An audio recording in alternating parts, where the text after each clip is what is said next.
주안의 만나 4월 16일 수요일 묵상을 함께 나오도록 하겠습니다. 오늘 말씀은 누가복음 22장 54절에서 71절까지의 말씀으로요. 주님과 눈이 마주쳤을 때라고 하는 제목으로 함께 묵상을 나누도록 하겠습니다. 고난주간 수요일입니다. 수요일 또 우리가 오늘 하루도 하나님께서 우리의 주인 되심을 고백하면서 또 주님의 뒤를 따르는 하루가 되길 원합니다. 오늘 고난주간 수요일 본문에서는 예수님을 3번 부인한 베드로가 예수님과 눈이 마주친 후에 그 마음이 괴로워서 통곡하며 눈물을 흘리는 모습에 대해서 말씀을 하고 있습니다. 우리가 신앙의 여정을 걸으면서 놓치지 않고 항상 붙들고 있어야 되는 관점은 하나님 앞에서의 나, 그리고 예수 그리스도 앞에서의 나라고 하는 나의 위치를 잘 고수하는 것입니다. 어쩌면 우리의 삶에서 가장 중요한 것이 바로 이것인지도 모릅니다. 내가 항상 하나님 앞에 있는 것입니다.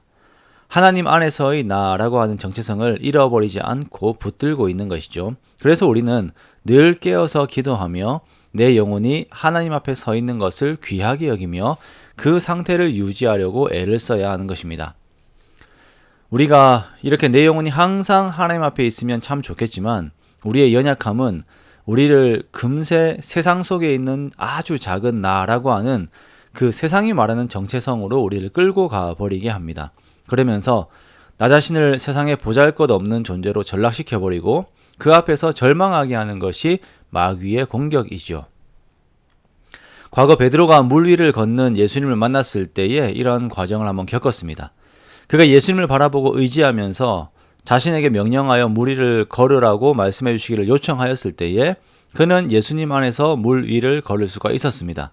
그렇게 물 위를 걷는 베드로는 그 순간만큼은 이 세상 누구보다도 강한 사람이었으며 이 세상 누구도 경험하지 못하는 황홀감을 누리며 존재했던 사람이었습니다.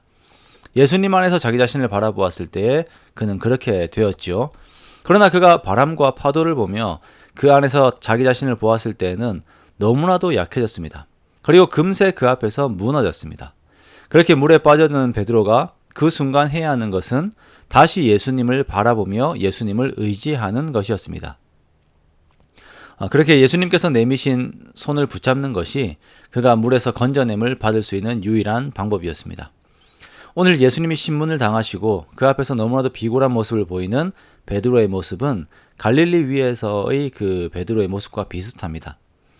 자, 얼마 전에 베드로는 자신이 닭 울기 전 예수님을 3번 부인할 것이라고 말씀하시는 예수님의 그 말씀에 자신은 결코 그런 일이 없을 것이라고 호언장담하였습니다. 그런데 막상 사람들이 와서 예수님을 붙들어 갈 때에는 그 어둠의 세력들 앞에서 그가 그냥 밀려서 무너지고 말았어요. 비록 베드로가 이제 검을 들어서 대항해 보았지만 너무나도 강한 세상의 위력 앞에서 밀려 도망할 수밖에 없었습니다. 다른 제자들 다 도망갔습니다. 그러나 베드로는 조금씩 예수님을 따라가요. 대제사장의 집으로 잡혀가는 예수님을 따라갑니다. 베드로는 예수님을 따라간 것이 이제 분명합니다. 그런데 마태복음에서는 베드로가 예수님 자체를 사모하여 따라갔다라기보다는 그 결말을 보기 위해 따라갔다라고 이렇게 표현을 하고 있어요. 그 결말을 보기 위해 따라갔다. 자신의 스승 예수가 결국 어떻게 되는지 한번 보자라고 하는 마음이 더 들어가 있었던 것입니다. 자, 이 과정에서 예수님께만 그 시선이 머물고 예수님께만 그 마음이 머물러 있어야 하는 베드로의 시선이 다 흩어져 버립니다. 예수님께 머물러 있으며 물 위를 걸었던 베드로가 바람과 풍랑으로 시선이 돌려지는 것처럼 베드로의 마음이 그 주변 사람들에게도 흩어지게 되는 것입니다. 사람들이 불을 피우고 앉아있을 때 베드로가 거기에 함께 앉아있어요. 그런데 그런 베드로를 사람들이 알아봅니다. 어떤 요정이 베드로를 보면서 이 사람도 예수와 함께 있었다라고 말을 합니다. 그러자 베드로는 부인하면서 자신은 예수를 알지 못한다라고 말해요. 조금 후에 또 다른 사람이 너도 그 도당이다 라고 말을 하자 베드로가 또 아니라 라고 부인을 합니다. 자, 그 사람을 책망하듯이 이 사람아 나는 아니로라 이렇게 강하게 이렇게 이야기를 해요. 자, 그런데 1시간쯤 있다가 다른 사람이 장담하면서 당신은 갈릴리 사람이니까 내가 참으로 그와 함께 있었다라고 말을 합니다. 그러자 베드로는 더 강하게 아니다라고 이야기를 합니다. 마가는 이 부분에 있어서 베드로가 저주와 맹세까지 포함해서 예수를 부인하였다라고 이렇게 말씀을 하고 있습니다. 한때 예수님을 따르는 데 있어서는 오게도 죽는데도 같이 가겠다라고 다짐하면서 말하였던 베드로의 선언이 다 날아가 버렸어요. 그 당시 예수님을 이렇게 따르겠다라고 말하였던 베드로의 말은 그 순간만큼은 진심이었을 것입니다. 그러나 그 마음을 이루기에 세상은 너무나도 강했고 그 세상 앞에서 베드로는 그 정체성을 다 잃어버렸습니다. 이에 비해 예수님은 그 신문 속에서도 끝까지 메시아 되신 자신의 정체성을 지키십니다. 66절에서부터 나오는 신문의 과정들 속에서 예수님은 자신이 그리스도이심을, 그리고 이제부터 예수님께서 하나님의 권능의 우편에 앉으실 것을, 그리고 자신이 하나님의 아들이심을 확실하게 증거하시죠. 이 짧은 단락에서 예수님과 베드로의 차이가 확실하게 보이는 것이 이것입니다.